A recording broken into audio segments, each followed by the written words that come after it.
Good morning everyone, this is our social science class जिसमें हम geography का chapter 5 natural vegetation and wild life discuss कर रहे थे। सो हम ये आपकी चैप्टर का पार्ट 5 है जिसमें हम वाइल्ड लाइफ को डिस्कस कर रहे थे और हमने देखा था कि जो इंडिया में बर्ड्स हैं वो भी बहुत सारे कलरफुल और डिफरेंट टाइप्स के मिलते हैं। So we have selected our crops from a biodiverse environment, that is from the reserve of edible plants. We also experienced and selected many medicinal plants. The animals were selected from large stock provided by nature as milch animal. They also provided us draw power, transportation, meat and eggs. The fish provide nutritive food. Many insects help in pollination of crops and fruit trees, and exerting biological control on such insects is harmful. Every species has in a role to play in the ecosystem. Hence, conservation is essential as has been mentioned earlier. Due to excessive exploitation of plants and animals, resources of human beings, the ecosystem has been disturbed. So हमने ये paragraph पहले read करा था जिसमें discuss करा था कि हमारे इंडिया में क्रॉप्स की बहुत सारी डाइवर्सिटी, मतलब बहुत सारे तरीके के क्रॉप्स मिलते हैं, प्लांट्स, फॉरेस्ट मिलते हैं और एनिमल्स भी मिलते हैं। और ये एनिमल्स इकोसिस्टम के लिए बहुत इंपॉर्टेंट होते हैं। इकोसिस्टम क्या होता है? इकोसिस्टम वो होता है जहाँ पे बायोटिक और अबायोटिक कंपोनेंट्स का इंटरेक्शन होता है, मतलब जहाँ दोनों मिलते हैं। बायोटिक में 3 कंपोनेंट्स होते हैं, ह्यूमन बींग्स, एनिमल्स और प्लांट्स। और अबायोटिक में होता है एटमॉस्फेयर, लिथोस्फेयर यानी लैंड और हाइड्रोस्फेयर यानी पानी।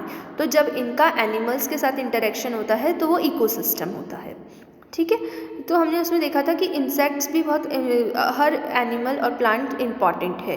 ठीक है, जैसे कई बार इंसेक्ट क्या होते हैं, किस चीज़ के लिए रिस्पॉन्सिबल होते हैं? पॉलिनेशन के लिए, कि वो किसी सीड को या किसी जो फ्लावर का पार्ट होता है उसको अपने मुंह में ले जाते हैं, दबा के उनके साथ चला जाता है और वो उस जगह जाके प्लांट दूसरी जगह जहाँ गिर जाता है वहाँ अगर उसको सूटेबल कंडीशंस मिलती हैं तो वो वहाँ ग्रो हो जाता है। ठीक है, as has been mentioned earlier, due to excessive exploitation of plant and animals resource by human beings, the ecosystem has been disturbed. और अगर ये सब कुछ डिस्टर्ब होगा, प्लांट्स एंड एनिमल और इकोसिस्टम, तो इससे अर्थ को डिस्टर्बेंस होगी और ह्यूमन बींग पे भी इफेक्ट आएगा। About 1300 species are endangered. अगर हम देखें तो इंडिया में 1300 मतलब 1300 प्लांट की स्पीशीज़ जो हैं वो इंडेंजर्ड में यानी ख़त्म होने वाली हैं, और 20 स्पीशीज़ आर एक्सटिंक्ट, और 20 तो ऐसी हैं जो बिल्कुल ख़त्म होने की कगार पे हैं। इंडेंजर्ड मतलब अभी ख़त्म नहीं है पर इनको हमने संभाला नहीं तो ख़त्म हो जाएंगे, और एक्सटिंक्ट मतलब जो ख़त्म हो गई हैं। तो 1300 तो ऐसी हैं जो इंडेंजर्ड है, अगर नहीं संभाला ख़त्म हो जाएंगी, और 20 ऐसी हैं जो एक्सटिंक्ट हो गई, ऑलरेडी ख़त्म हो चुकी हैं। Quite a few animal species are also endangered and some have been become extinct। और ज़्यादातर एनिमल्स की स्पीशीज़ ऐसी ही है जो या तो कुछ एनिमल्स ऐसे हैं इंडिया में जो या तो इंडेंजर्ड हैं या फिर ख़त्म हो गए। The main cause of the major threat to nature are hunting by greedy hunters. और इसको सब जो एनिमल्स को सबसे ज़्यादा डर रहता है वो हंटिंग से होता है, क्योंकि जो हंटर्स होते हैं वो इन लोगों को शिकार कर लेते हैं और फिर ये एनिमल्स जैसे किसी एक का ज़्यादा शिकार करेंगे। जैसे पहले जो किंग्स होते थे वो है ना टाइगर्स का ज़्यादा करते थे हंटिंग, तो उससे क्या हुआ कि टाइगर्स जो थे उनकी कमी होने लगी, लॉयन, तो हमें उन्हें प्रिजर्व करना पड़ा। अगर हम उन्हें नहीं करते तो वो बिल्कुल ख़त्म हो जाते, मतलब एक्सटिंक्ट हो जाते। Pollution due to chemical and industrial waste. और जो पॉल्यूशन होता है, केमिकल और इंडस्ट्रियल वेस्ट आता है इंडस्ट्रीज से, उससे भी एनिमल्स को खतरा होता है। जैसे वाटर में आता है तो उससे भी खतरा होता है कि भाई पानी गंदा हो जाता है तो उससे जो एनिमल है उनके लिए पॉइजन फैल जाता है, वो मर जाते हैं। Waste deposit, acid deposit, introduction of alien species and reckless cutting of forest. और क्योंकि अगर पॉइजन आएगा वाटर में तो फिर क्या होगा, वो स्पीशी वहाँ नहीं रह पाएंगे, एसिड जो होता है वो भी खतरनाक होता है, तो वो उस वाटर में सर्वाइव नहीं कर पाते एनिमल्स और मर जाते हैं इसके कारण और एक्सटिंक्ट होने लगते हैं। जो एक्स्ट्रा फॉरेस्ट की कटिंग हो रहा है उससे क्या हो रहा है, उससे भी जो एनिमल्स का होम है यानी घर है वो छिनता जा रहा है और उनको शहर में आना पड़ता है, जिससे कि शहर में लोग भी उनसे डिस्टर्ब होते हैं और उनको भी नुकसान होता है। Under cultivation and habitation are also responsible for imbalance. और इससे क्या होता है, उनका हैबिटेशन जो रहने का इन्वायरमेंट है वो भी ख़राब हो रहा है और इम्बैलेंस आ रहे हैं, मतलब कि या तो स्पीशी ख़त्म होती जा रही है या फिर उनको नुकसान पहुंच रहा है। To protect the flora and fauna the country the government has taken many steps. और फ्लोरा और फौना को प्रोटेक्ट करने के लिए इंडिया में गवर्नमेंट ने काफ़ी स्टेप्स लिए हैं। जो काम किया है हम उसको अब डिस्कस करेंगे। 18 biosphere reserves have been set up in the country to protect flora and fauna. India में 18 बायोस्फीयर रिजर्व्स लगाए गए, मानी एक ऐसा एरिया जहाँ पे उनको हैबिटेट, जो टेम्परेचर और क्लाइमेट चाहिए वो प्रोवाइड कराया जाता है। 10 out of these Sundarbans Nanda Devi, the gulf of Myanmar, the Nilgiri Nokrek, the great Nicobar, Manas, Similipal, Pachmarhi, the Achanakmar, Amarkantak have been included. तो ये कुछ रीजंस हैं जहाँ पे हमें बायोस्फीयर रिजर्व्स देखने के लिए मिलते हैं। बायो मतलब एनवायरनमेंट और रिजर्व्स यानी उनको प्रोटेक्ट किया जाता है, वो एनवायरनमेंट प्रोवाइड कराया जाता है जो कि उन्हें चाहिए। अब हम आगे देखेंगे कुछ बायो रिजर्व्स के नाम। Sundarbans, gulf of Mannar, Nilgiri, Nanda Devi, Nokrek, great Nicobar, Manas, Similipal, Dihang, Dibru, Agasthyamalai, Kanchenjunga, Pachmarhi और अमरकंटक। सेकेंड पॉइंट हम देखेंगे, financial and technical assistance is provided to many botanical gardens by the government. और बॉटनिक प्लांट्स के लिए बॉटनिकल गार्डन्स बनाए जाते हैं, मतलब उनको उस एनवायरनमेंट में उगाया जाता है जिसमें उनका प्रोडक्शन ज़्यादा हो सके और उनको रिजर्व करके उनको बढ़ाया जाता है और फिर आगे भी लगाया जाता है और जगहों पे ताकि वो बढ़ते जाएं। ये कब स्टार्ट किया गया गवर्नमेंट ने? 1992 से। कौन कौन से रीजन में है?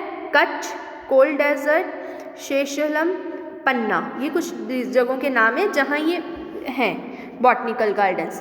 प्रोजेक्ट टाइगर, अब एक है प्रोजेक्ट टाइगर, उसमें हम देख सकते हैं project rhinoceros project, great Indian bustard and many other eco developmental project have been introduced. और टाइगर को सेव करने के लिए प्रोजेक्ट टाइगर इंट्रोड्यूस किया गया था, जिसमें इन कुछ एनिमल्स को रिजर्व करा गया, सेव करा गया।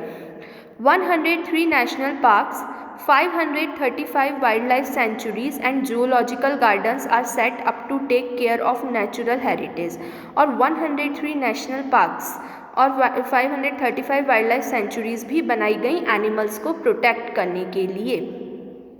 All of us must be realize the importance of the natural ecosystem of our survival.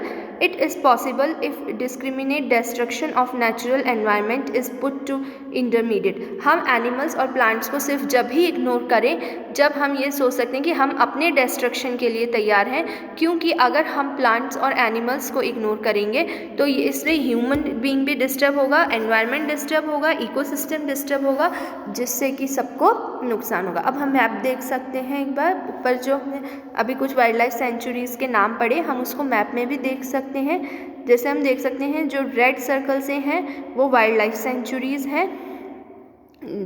South से चले तो हम मधुमलई है फर्स्ट, फिर बंदीपुर, पच्चलम, ये कुछ हम जगहों के नाम देख सकते हैं जो रेड सर्कल हैं। सारिस्का, ये कुछ फेमस हैं जो हमने कभी नाम सुनेंगे, महानदी, जो कि वाइल्ड लाइफ सेंचुरीज़ हैं इंडिया में। सेकंड हम देख सकते हैं जो स्टार से हैं वो बर्ड सेंचुरीज़ हैं। थर्ड हम देखेंगे नेशनल पार्क्स जो ब्लू ट्रायंगल से दिखाए गए हैं, Dachigam, Rajaji national park, Corbett national park, Ranthambore national park. ये किसी ने कभी विजिट भी करा होगा, गिर नेशनल पार्क। तो यहाँ पे कई लोग घूमने भी जाते रहते हैं और ये काफ़ी सुने और देखे हुए हैं। अब हम देखेंगे यहाँ पे हम माइग्रेटरी बर्ड्स।